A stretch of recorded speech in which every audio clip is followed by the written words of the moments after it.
Now see the what is the meaning of a basis. As I have seen the definition of an acid. Now see the basis. Base is a substance which dissolving in water and give the rise of a OH minus ion. That is only anions only. And the examples: NaOH, sodium hydroxide, potassium hydroxide, and calcium hydroxide. KOH and COH taken twice. So see the reaction. NaOH in the water get dissociated and give rise to the Na plus. It will get dissociated and Na plus and OH minus. See here again OH minus. Same calcium hydroxide, it is also get dissociated, Ca2 plus and OH minus. So simple, this is the definition of a acid and basis. Now try to solve the question. Use your brain power. They are having some part of in syllabus that was been eliminated for this year only, but it can't be excluded because of the some concepts are must be somewhat would have to be revised, and rather than we have no choice, we have to be must revise. So because of that I have been taken in the lecture. So use your brain power. And what are the names of the following compounds? Simple, it is NH3 ammonia, sodium oxide Na2O, and it is a calcium oxide, that is CaO. Now second question is simple. When the above compounds are mixed with water, they combine with water and complete the following table, writing with the ion formation and their combination with the water. See here, compounds are mixed with the water. When NH3 plus H2O, it gives NH4 plus and OH minus. See here the definition, these compounds are a base. Why it is simple, we can consider it will give the rise of a OH minus ion. So it is a base compound. So again, sodium oxide get reacted with H2O water, again it will give the rise OH minus. So because of it is a base. And third one, that is calcium oxide, when it is reacted with water, it will give also rise to the OH minus. On the basis of this, we can conclude that the given compounds are by nature they are the bases. So classification of the acids and bases. What is the acid and bases? We have learned in previous by the definition and example also.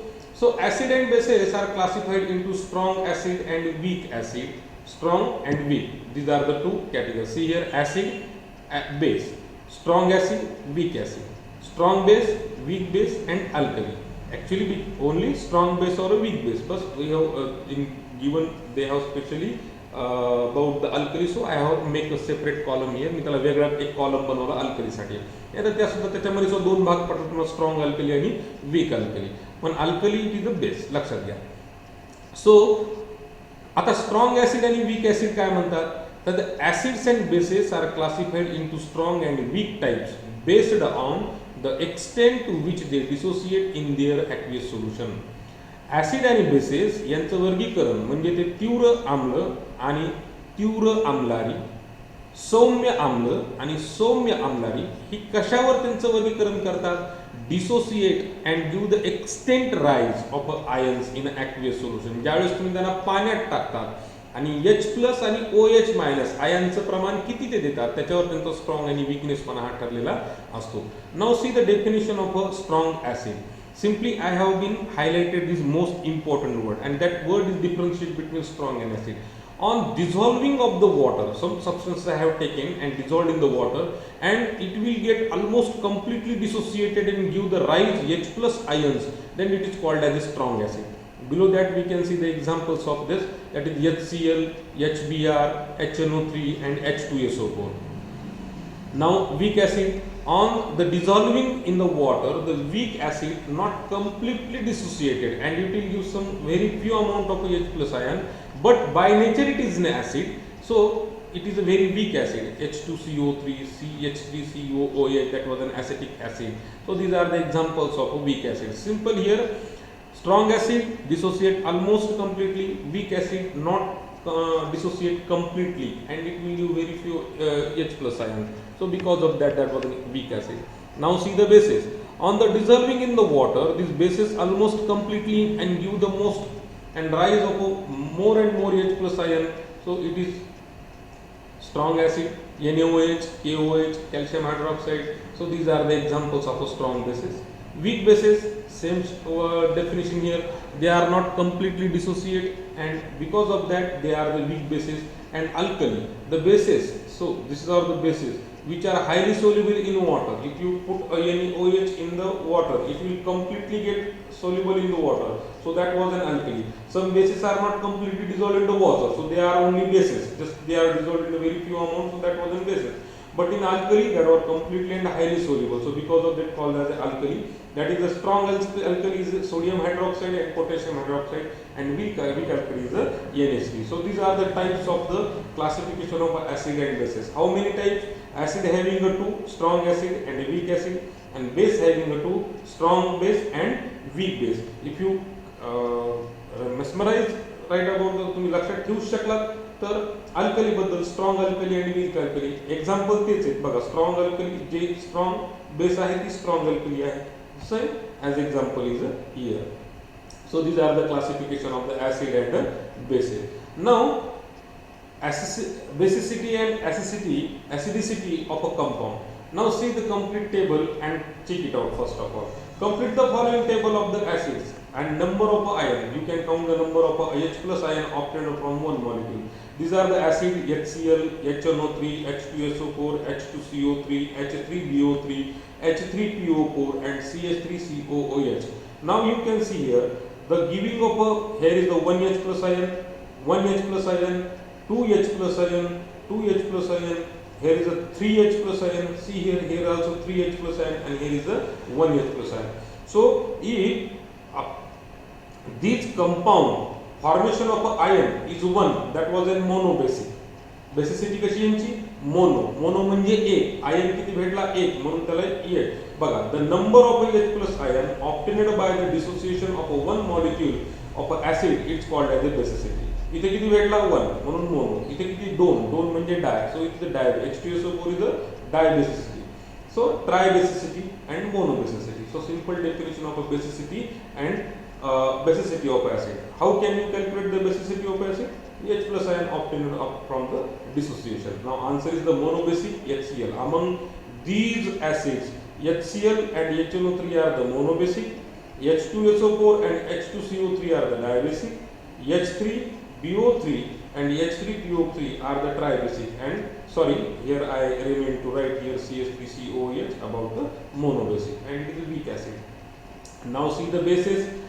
Base, number of OH minus obtained from one molecule. The same. If you check the acidicity of the bases, the number of OH minus obtained by the dissociation of one molecule of a base, it is called acidicity. Now see here some example of the bases, and among them you have to be right the monoacidic, diacidic and triacidic. So NaOH, KOH, calcium hydroxide, these are the examples of the bases. Now see here, after the dissociation in the water, they give the rise only somewhere in 1 OH, 2 OH ions or 3 OH ions. So on the basis of the dissociation, the monoacidic bases are NaOH, KOH or NH4OH. So diacidic and triacidic. This is the table. This was question asked in the book, so this was an answer of it.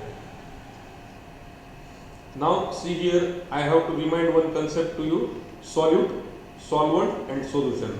Solute विरघळणारा, solvent ज्याच्यात विरघळतो, आणि solution दोन्ही एकत्र झाल्यानंतर तयार होणारं द्रावण, ज्याला आपण द्रव्य, द्राव्य आणि द्रावण असं त्याला मराठीमध्ये आपण म्हणतो. This is the CuSO4.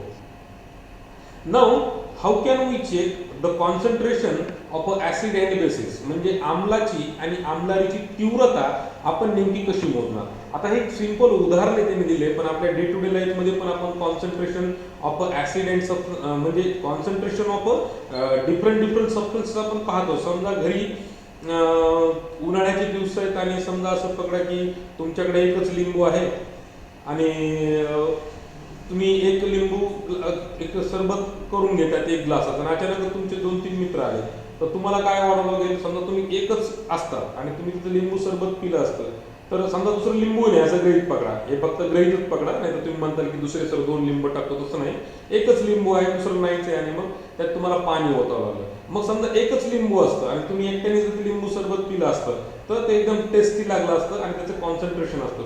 पण ते मित्र आल्यामुळे तुम्हाला काय करावं लागलं, थोडंसं त्यात पाणी ओतावं लागलं.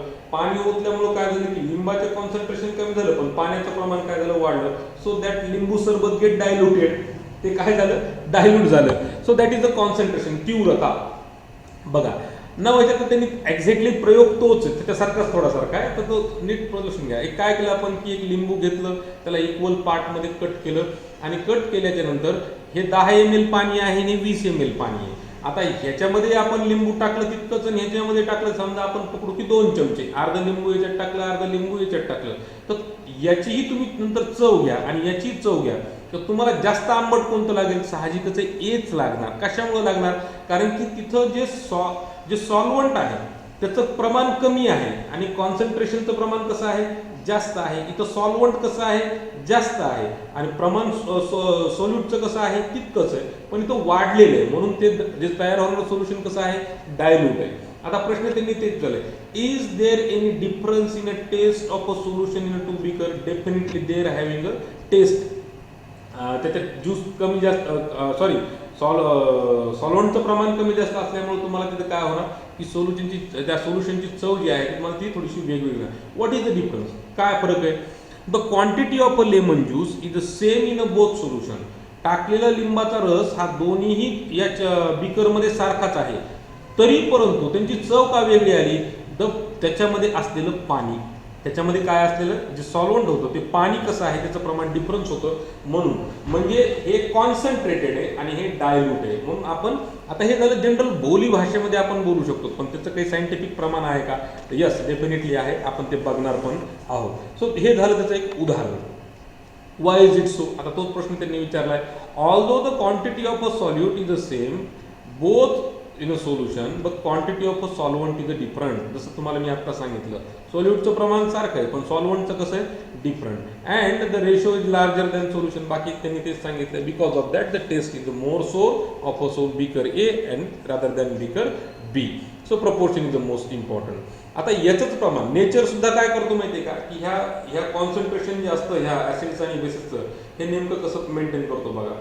Taste of a foodstuff. The taste of a foodstuff depends upon the nature of the taste giving ingredients in a proportion of the foodstuff. ज्यावेळेस तुम्ही एखादा पदार्थ बनवता आणि त्या पदार्थामध्ये त्याचं किती नेमकं प्रमाण टाकता त्याच्यावरच त्याची काय असते, चव ठरलेली असते. समजा मीठ जरी टाकलं तुम्ही, जास्त प्रमाणात पडलं, हाय कॉन्सन्ट्रेशन होतं, मग ते तुमचं अन्न चव म्हणजे बेकार लागतं, तुम्ही खाऊ शकणार नाही. तर निवळ तुम्ही मीठ नाही टाकलं तरी ते चवहीन होतं, म्हणून ते संतुलित प्रमाणातच टाकावं लागतं. आणि त्याच्यामुळे फूडस्टफला काय होते, आंबट असेल, ऍसिडिक असेल, बेसिक असेल. एक उदाहरण दिलं मी मिठाचं तुम्हाला. So properties of a solution. Similarly, all the properties of a solution depend on the nature of the solute and solvent and also the proportion of the solute in solution. जसं मी आता तुम्हाला तेच सांगितलं की ते तयार होणारं जे सोल्युशन आहे त्याची प्रॉपर्टी, त्याचा गुणधर्म, तो हायली कॉन्सन्ट्रेट आहे का डायल्यूट आहे, हे त्याच्यामध्ये टाकल्या जाणाऱ्या सोल्यूट आणि सॉल्वंटवर काय असते, त्याचं डिपेंडन्स असतो. कॉन्सन्ट्रेशन ऑफ द सोल्युशन, पुन्हा त्याच विरुद्ध तुम्ही घ्या की एखाद्या द्रावणाला तुम्ही तीव्र आहे कशावर म्हणू शकतात की त्याच्यामध्ये असलेलं त्या सोल्यूटचं प्रमाण. आता समजा तुम्ही जर घेतलं ऍसिड, अगदीच 10 ml पाणी घेतलं त्याच्यामध्ये तुम्ही 5 लिंब जर पिळले तर ते कॉन्सन्ट्रेट हाय तयार होईल. तसंच कॉन्सन्ट्रेशन ऑफ अ सोल्युशन आणि डायल्यूट सोल्युशन, त्याच्यामध्ये डायल्युशन म्हणजे काय की सॉल्वंटचं प्रमाण कसं आहे, म्हणजे अगदीच तुम्ही तांब्याभर पाणी घेतलं तर अगदीच चिमूटभर तुम्ही साखरेचे कण टाकले आता गोड होईल असं जर म्हणलं तर शक्य होणार नाही, कारण की ते डायल्युशन कसं आहे, सॉल्वंटचं प्रमाण जास्त, सोल्यूट एकदम लो आहे, त्याला आपण डायल्यूट आपण असं म्हणतो. नाउ हे जे कॉन्सन्ट्रेशन आहे हे आपल्याला असं बोली भाषेमध्ये झालं, पण त्याला आपल्याला सायंटिफिकली एक्सप्रेस करावं लागतं. मग ते कसं एक्सप्रेस करणार आपण, मग त्यासाठी सुरुवातीला काही तुम्ही पहिल्यांदा बेसिक गोष्टी जरा बघून घ्या. काय आहेत पहिल्या बेसिक गोष्टी. Several units are expressed to concentration of a solution, पण त्याच्यातले दोन जे आहेत ते आपल्याला यावर्षी अभ्यासाला आहेत. बघा, to these units are most frequently used. पहिलं काय आहे, the first unit is mass of a solute. Solute म्हणजे विरघळणारा, समजा साखर, कॅल्शियम सल्फेट वगैरे. आपण mass of a solute in a gram, किती ग्राम घेतलं तुम्ही, साखर 10 ग्राम घेतली, 20 ग्राम घेतली, 15 ग्राम घेतली, किती ग्राम घेतली, म्हणजे जे काही तुम्ही सबस्टन्स घ्यायला त्याचं जे मास आहे ते mass in a gram dissolved in 1 litre, त्याला आपण G/L ग्राम पर लिटर आपण असं म्हणतो. काय म्हणतो, की एका लिटरमध्ये हे किती ग्राम तुम्ही सोल्यूट तिथं मिक्स होता, हे झालं पहिलं युनिट एक्सप्रेस करण्यासाठी एखादा सबस्टन्स किती कॉन्सन्ट्रेट, किती तीव्र आहे किंवा किती विरल आहे. आता दुसरं काय आहे, the second unit is used number of moles of a solute dissolved in 1 litre. म्हणजे एखाद्या सबस्टन्सचे किती मोल 1 लिटर पाण्यात डिझॉल्व्ह झाले त्याच्यावर सुद्धा ह्याचं कॉन्सन्ट्रेशन ठरलेलं असतं. And this is called as a molarity. So definition of molarity काय, the number of moles of the solute dissolved. Solute म्हणजे विरघळणारा, कशात, पाण्यात टाका कशातही, हा किती एका लिटरमध्ये किती विरघळतो, म्हणजे तो किती टाकलाय, म्हणजे किती घेतलाय आणि किती मोल्स तुम्ही पाण्यात विरघळले, म्हणजे मोल्स पर लिटर. पण त्याला आपण डिफाईन कशाने करतो, किंवा सॉरी डिनोट कशाने करतो, कॅपिटल एम. मोलॅरिटीनं आपण त्याला काय करतो, रिप्रेझेंट करतो.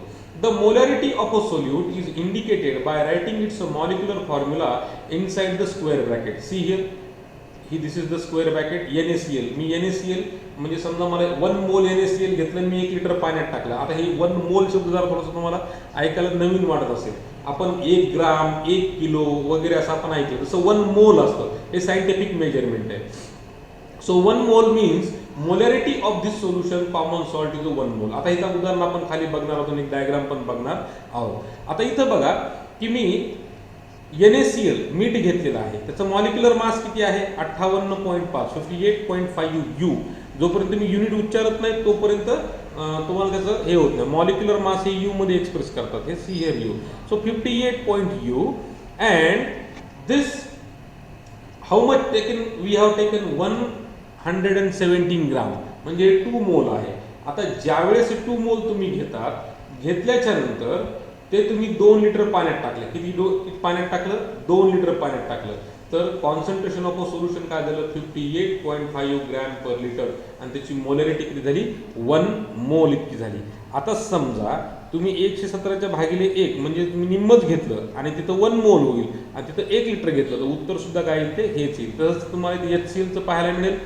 HCl आपण मॉलिक्युलर मास आहे 36.5 U, त्याचं ग्रॅम आपण काढलं तर 3.65 ग्रॅम. 3.65 ग्रॅम हे 0.1 मोल आहे. 1 लिटर पाण्यात टाकलं तर 0.1 ही त्याची काय झाली, मोलॅरिटी झाली. म्हणजे ज्यावेळेस तुम्ही 3.65 ग्राम इतकं तुम्ही तो सबस्टन्स घेता, म्हणजेच तुम्ही 0.1 मोल इतका सबस्टन्स घेतला आणि तो तुम्ही किती टाकला, 1 लिटर पाण्यात टाकला आणि त्याचं कॉन्सन्ट्रेशन चेक केलं, तर मग त्याला आपण म्हणतो की 0.1 मोलॅरिटी तुम्ही सोल्युशन घेतलेलं आहे. Same as like a basis, salt acid and base. Sodium hydroxide 40 U हे त्याचं मॉलिक्युलर मास आहे 40 U. सो ग्राम 60 ग्रॅम 1.5 मोल and dissolved into 2 liter. So after dissolving we can say it as 30 gram per litre किंवा 0.75 molarity. जसं मी तुम्हाला सांगितलं की for express the concentration, एक तर तुम्ही ग्राम पर लिटर मध्ये एक्सप्रेस करा किंवा मोलार मध्ये तुम्ही त्याला काय करा, एक्सप्रेस करा. इथं तुमच्या लक्षात येईल की इथं express of a concentration of a solution, सोल्युशनचं तीव्रता किती आहे ही तुम्ही 58.5 ग्राम लिटर पर म्हणा किंवा 1 मोलर म्हणा किंवा 3.65 HClचे 3.65 ग्राम पर लिटर म्हणा किंवा 0.1 मोलार म्हणा. So this is the example. So here is the diagram.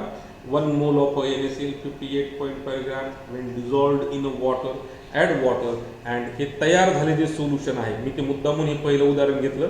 हे मी 58 पॉईंट म्हणजे त्याची दुप्पट ही जवळ आहे. इथं 2 लिटर आहे, इथं 1 लिटर घेतलं आपण. 58.5 ग्रॅम लिटर मीठ घेतलं, ते आपण त्या फ्लास्कमध्ये टाकलं. फ्लास्कमध्ये टाकल्याच्या नंतर त्याच्यामध्ये तुम्ही 1 लिटर पाणी ओतलं. आता हे तयार झालेलं जे मिक्सर आहे, या मिक्सरला काय म्हणायचं, 1.0 मोलार NaCl सोल्युशन.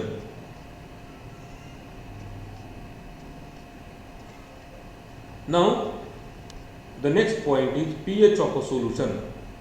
pH, पोटॅन्स, ज्याला आपण pH स्केल पण असं म्हणतो. How the properties of a solution determines, कोणत्याही सोल्युशनची प्रॉपर्टी ही डिटरमाइन ही कशी करतात. We have seen that the acid and bases, हे झालेलं आहे आपलं पण एक revision part. We have seen that the acid bases dissociate to smaller or larger. ज्यावेळेस हे डिसोसिएट होतात ॲसिड अँड बेसेस सोल्युशनमध्ये, तर कधी कमी प्रमाणात तर कधी जास्त प्रमाणात डिझॉल्व्ह होऊन ते H+ आणि OH- आयन्स काय करतात, फॉर्मिंग म्हणजे देतात. So H+ and OH- ion found in a different proportion. मग हे सापडलेले जे H+ आणि OH- चे आयन आहेत हे वेगवेगळ्या प्रमाणात सापडतात, कधी जास्त तर कधी कमी, in natural aqueous solution and that determine the properties of the solution. आणि मग त्याच्यावर त्याची काय होते की त्या प्रॉपर्टी त्याची डिफाईन होते. आता बघा की proportion of H plus and OH minus ion divide into acidic neutral and basic type. Proportion काय आहे H प्लस आणि OH मायनसचं? हे आयन डिझॉल्व्ह होतात, डिवाइड इंटू द सॉईल, आणि सॉईलला ते ॲसिडिक, न्यूट्रल और बेसिक टाईप करतात. माती परीक्षण करण्यासाठी बघा की माती परीक्षणमध्ये ती आम्लधर्मी आहे, आम्लारीधर्मी आहे का कोणतीच नाही, ह्याच्यावर हे प्रमाण त्याचं ठरलेलं असतं. It is necessary for blood cell sap etcetera H plus ion that certain definite proportion of proper functioning. आपल्या शरीरामध्ये जर हे प्रॉपर याची H प्लस आणि OH मायनसची आयनची निर्मिती झाली नाही तर ब्लड किंवा याच्या सर्क्युलेशनमध्ये खूप प्रॉब्लेम होतो. Fermentation carried out help with the micro organism. म्हणजे ज्यावेळेस तुम्ही फर्मेंटेशन एखाद्या प्रॉडक्टचं करता त्यावेळेस सुद्धा त्याच्यामध्ये निर्माण होणाऱ्या OH आणि H प्लस आयनवरच त्याचं फर्मेंटेशन ठरलेलं असतं, अन्यथा ते खराब होऊ शकतं. अदर बायोकेमिकल प्रोसेस, आता ते शब्द दिलाय त्यांनी biochemical. Last year one student has asked me about the biochemical process, so I have mentioned here exactly what is the biochemical process. खूप साऱ्या चयापचय क्रिया आपल्या शरीरामध्ये होतात. जसं उदाहरण सांगायचं म्हणलं तर हेमिओस्टॅटिस, शरीराची समस्थिती ज्याला आपण म्हणतो. So these are the chemical process required to proportion of H plus and OH minus ion. आता जर तुमच्या शरीरामध्ये, जसं इथे ते डायग्राममध्ये बघा तुम्ही, जर आपली इथं कॅनल कॅव्हिटी असेल तर त्याचा pH हा नेहमी 6, 8 ते 7च्या दरम्यान पाहिजे. स्टमक असेल तर त्याचा pH नेहमी 1.5 to 2च्या दरम्यान पाहिजे. इथं ॲसिडच असतं बरं का, इथं आम्ल आपण म्हणतो ना, पित्त, आम्ल पित्त, तर ते इथं जास्त आम्लच असतं. आणि डिओडेनम म्हणजे हा शेवटचा जो भाग असतो, याचं जे pH असतो हा नेहमी 5, 6 ते 8, म्हणजे 5 ते 8च्या दरम्यान हा pH पाहिजे. आता मग इथं काय आहे की ह्या ॲबनॉर्मॅलिटीज जर तुमच्या शरीरामध्ये निर्माण झाल्या तर तुमचं जे बॉडीमधलं सिक्रेशन असतं, ॲसिडोस आणि अल्कोसिस, हे दोन मेजर प्रॉब्लेम तुम्हाला यायला चालू होतात. त्याच्यानंतर बॉडी जी असते ती हेमिओस्टॅटिसमध्ये राहत नाही. पण हे जर प्रमाण मेन्शनमध्ये असेल, आपली बायोकेमिकल प्रोसेसमध्ये H प्लस आणि OH मायनस आयन जर प्रॉपरली असते तर ही बॉडी बफर सिस्टम आपली कशी राहते, कधी पण चांगली राहते. या वेबसाईटवर तुम्ही चेक करा, तुम्हाला बऱ्यापैकी माहिती मिळेल. So pure water undergo dissociation, a very small extent give rise to H plus and OH minus ion equal proportion.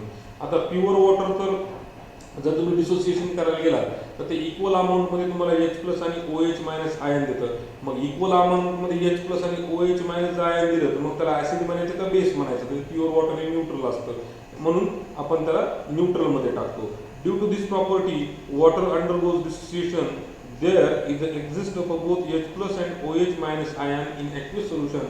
However, their concentration may be different. मग त्याला आपल्याला डिसोसिएट करण्यासाठी काही प्रक्रिया आहेत, आपण पुढे इलेक्ट्रोलिसिस ऑफ वॉटरमध्ये आपण बघणार आहोत. Now see the scale of a pH scale. इथं pH या शब्दाचा अर्थ त्यांनी खाली आपण पुढे बघणार आहोत. बघा, न्यूट्रल तुमचं रेन वॉटर, मिल्क किंवा प्युअर वॉटर जे असतं ते हे आपण 6.5 to 7 हे न्यूट्रल असतं. त्याच्यानंतर हा इथून पुढे युरिनपासून ते पाणी सेलपर्यंत हे वीक ॲसिड ते स्ट्रॉंग ॲसिडपर्यंत आहे.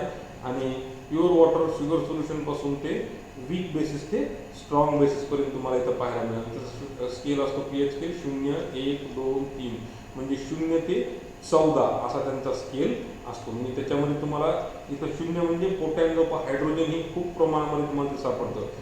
The concentration of a H plus ion formed by the dissociation of water at a 25 degree Celsius is 1 into 10 raised to minus 7 moles per liter. आत्ताच पाहिलं मोल्स पर लिटर, एका लिटरमध्ये किती, तर हे इतक्या प्रकारे. At the same temperature the concentration of a H plus ion in 1 m solution HCl gives the 1 raised to 10 mole per liter. इतक्या प्रमाणात तिथं. While in 1 m NaOH solution concentration of the, हे बघा, 1 into 10 raised to 0, हे पहा 0 इथं 10 raised to 0 मोल per litre, म्हणून इथं ते स्ट्रॉंग ॲसिड म्हणून गणले गेले. आणि NaOHचे किती आहेत? 14, म्हणून 1 into 10 raised to minus 14 मोल पर लिटर. इतक्या प्रमाणात ते OH मायनसला काय करतात, ते आयन्स इथं वाढलेले असतात. Thus we see that the common aqueous solution, the range of H plus and OH minus ion is very wide from 0 to 14 mole per liter. 0 to 14 मोल पर लिटर.